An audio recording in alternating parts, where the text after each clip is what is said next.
बिहार की पूर्व मुख्यमंत्री राबड़ी देवी के भाई लालू प्रसाद यादव के साले और तेजस्वी यादव के मामा एवं बिहार के पूर्व सांसद साधु यादव का जो है एक बयान काफी चर्चा का विषय बना हुआ है। लोग इस बयान पर चर्चा कर रहे हैं। देखिए, दरअसल साधु यादव ने एक बयान दिया है। उन्होंने ब्राह्मणों पर बड़ा आरोप लगाया है। उन्होंने कहा है कि ब्राह्मण जो हैं वह क्रिमिनल प्रवृत्ति के लोग हैं, वह जो है गुंडागर्दी करते हैं और साथ ही साथ ब्राह्मणों पर जो है उन्होंने सीधा वार किया है। देखिए, इस मुद्दे पर बातचीत करने के लिए मेरे साथ अखिल भारतीय अपराध विरोधी मोर्चा के राष्ट्रीय अध्यक्ष धनवंत सिंह राठौर जी हैं।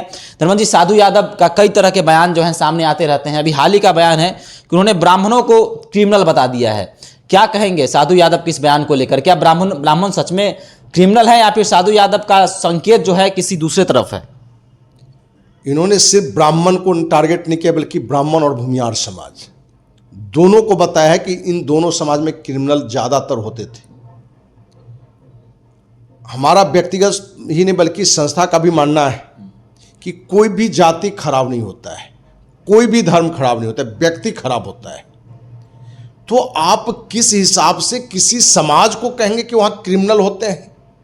आप ब्राह्मण समाज या भूमिहार समाज के बारे में क्रिमिनल माने लोग होते हैं ज्यादातर, ये कहकर पूरे समाज को एक गाली है, एक अपमान है।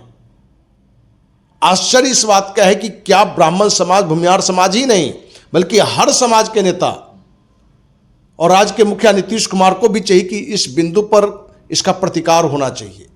क्योंकि इस तरह की कोई बात करे और उसका प्रतिकार नहीं होता है तो ये बलवती बनता है और ऐसे लोगों को दुस्साहस होता है कि इस तरह की बात हम बोलते रहें।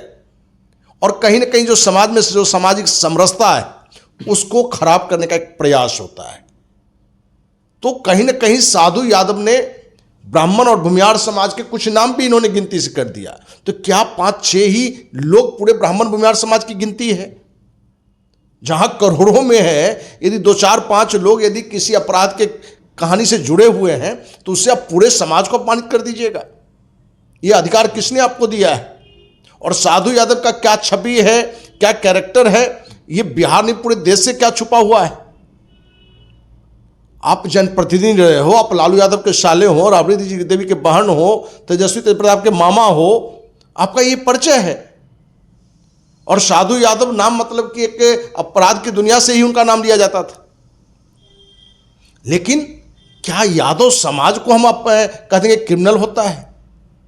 भाई, किसी समाज में 2-4 यदि अपराधी हो जाए इसके मतलब किसी समाज को अपमानित करें तो कोई भी समाज को क्रिमिनल कहना, अपराधी कहना, ये कहीं से भी सही नहीं है। और ऐसे जो लोग का भी बयान है उसका कड़ा मैंने विरोध होना चाहिए और हर लेवल पर होना चाहिए। इस मुद्दे पर कोई भी राजनीतिक दल का कोई भी राजनेता अपनी बातें नहीं रखा है। आप ऐसी ऐसी बातों पर अपनी प्रतिक्रिया देते हैं जिसका कहीं से कोई जरूरत नहीं होता है।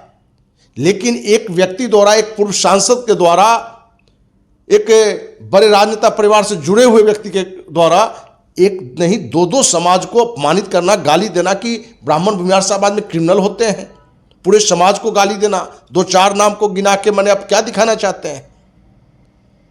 तो ये पूरी चीजें कहीं ना कहीं हमें लग रहा है कि इसके पीछे एक रणनीति है कि फिर से जो समाज में जो सामाजिक समरसता जो सही दिशा में चल रहा है उसको फिर से खराब किया जाए। तो साधु यादव को सोचना पड़ेगा कि वो समय नहीं है कि आप कोई खराब करने की कोई अनुमति देगा। और अखिल भारतीय अपराध विरोधी मोर्चा इस तरह का किसी का बयान होगा उसको हल्के में नहीं लेके इसका कड़ा प्रतिकार पहले भी करता रहा है और आगे भी करता रहेगा। सरकार की ओर से कोई किसी भी नेता का तो बयान नहीं आया है, लेकिन क्या तेजस्वी यादव को सामने आकर कुछ बोलना चाहिए? क्योंकि साधु यादव और तेजस्वी यादव और तेज प्रताप यादव में हमेशा भी मनमुटाव चल रहा है। तेजस्वी यादव के शादी में भी उन्होंने कई ऐसे तरह उलझुल बयान दिए थे। तेज प्रताप यादव ने भी साधु यादव को धमकाया था कि मैं पटना आ रहा हूं तो आपसे मिलूंगा, और कई तरह की ऐसी बातें भी की थी। तो क्या लग रहा है कि तेजस्वी यादव को सामने आना चाहिए? देखिए, साधु यादव कभी ऐसे बयान देते हैं जो कि लगता है कि उनके परिवार के लोग भी झेप खा जाते होंगे। अपने तेजस्वी यादव के शादी के समय अपने भगनी के बारे में जितना गंदा उन्होंने बयान दिया, हमने कड़ा विरोध किया था उसका कि एक मामा माने क्या आप सचमुच में कंस मामा है, शकुनी मामा है कि इस तरह के बयान आप दें अपने भांजी के बारे में। तो साधु यादव इस तरह की गलत बयानी के लिए भी रहे। देखिए, अब कितना Tejashwi Yadav A to Z में विश्वास करता है और धरातल पर है, लेकिन A to Z की बात तो कर रहा है। क्योंकि साधु यादव इस बयान के क्रम में यह भी कहा तेजस्वी यादव के लिए एक सुझाव दिया कि आप A to Z की बात नहीं करें, सभी समाज की बात न करें, आप सवर्ण को इग्नोर करके चलें। ये तो बड़ा खुले रूप से उसने कहा है।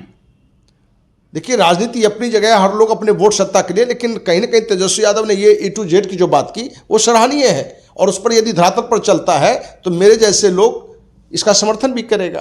तो साधु यादव को कहीं ना कहीं इस बिंदु पर माफ़ी मांगना चाहिए कि भाई हमसे ये गलत बयानी, और इसके लिए माफ़ी मांगते हैं, क्योंकि इस तरह की बयान पर माफ़ी नहीं मांगना भी और लोगों का कड़ा विरोध नहीं होना भी आगे सामाजिक समरसता को खराब कर सकता है। अच्छा, एक और सवाल होगा। गोपालगंज सीट से जो है साधु यादव जो है वो लड़ते आए हुए हैं, और गोपालगंज से पूर्व सांसद भी हैं, और अभी गोपालगंज सीट जो है ब्राह्मण बहुल सीट भी कहा जाता है, पहले कांग्रेस का गढ़ भी था।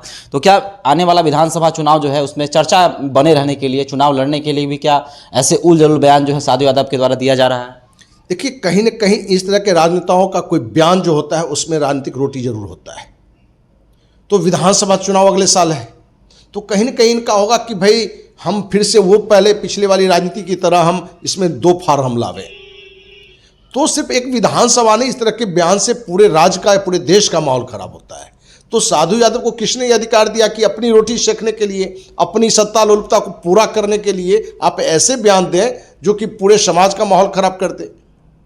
तो समाज भी, अब पूरे बिहारवासी भी इस बात को समझने लगे हैं कि हमें किसी जाति बिंदु पर किसी नेता के द्वारा भड़काव में नहीं आना है।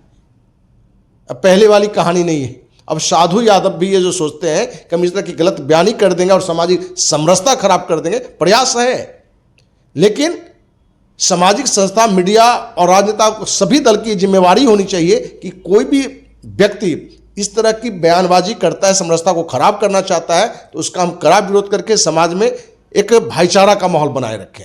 तो इनका कहीं ना कहीं राजनीतिक लाभ लेने के लिए भी इस तरह की गलत बयानी है। तो क्या सामाजिक समरसता को खराब करना चाहते हैं साधु यादव?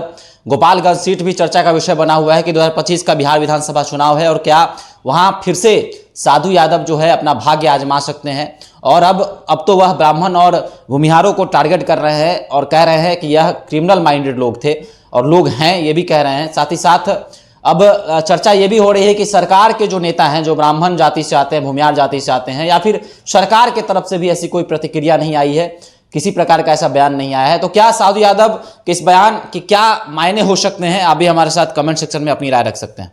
धन्यवाद।